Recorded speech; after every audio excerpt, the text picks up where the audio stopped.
દુબઈથી France પહોંચેલી chartered ફ્લાઇટને રોકી યાત્રીઓને ત્યાંથી deport કરાયેલા કેસમાં એક પછી એક ખુલાસા થઈ રહ્યા છે।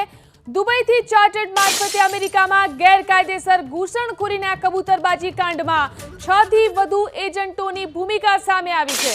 ડિપોર્ટ કરી ભારત પરત મોકલાયેલા યાત્રીઓ પૈકી 50ની પૂછપરછ થઈ ચૂકી છે, જેમાં આ કબૂતરબાજી કાંડ હેતુ થી કરવામાં આવ્યું તે નક્કી થઈ ચૂક્યું છે। એજન્ટોએ 50 લાખથી કરોડ રૂપિયા સુધી અમેરિકા મોકલવાના સોદા કર્યા હતા, જે અંતર્ગત આ યાત્રીઓ પાસે યુએઈના જ વિઝા હતા, એટલે કે તેઓ સત્તાવાર રીતે માત્ર યુનાઇટેડ આરબ અમીરાત સુધી જ પહોંચી શક્યા, પરંતુ દુબઈ એરપોર્ટથી ચાર્ટર્ડ કરી અને આ તમામને અમેરિકા પહોંચાડવાનો પ્રયાસ કરવામાં આવ્યો હતો। મોટાભાગના યાત્રીઓ અમદાવાદ, પાટણ, ગાંધીનગર, વલસાડ અને મહેસાણાના હોવાનું પણ સામે આવ્યું છે। એજન્ટ, પેટા એજન્ટ અને દલાલોના આખા નેટવર્ક પર સીઆઈડી ક્રાઇમની નજર છે। આ જ મુદ્દે ફરિયાદ નોંધાય તેવી પણ શક્યતા છે।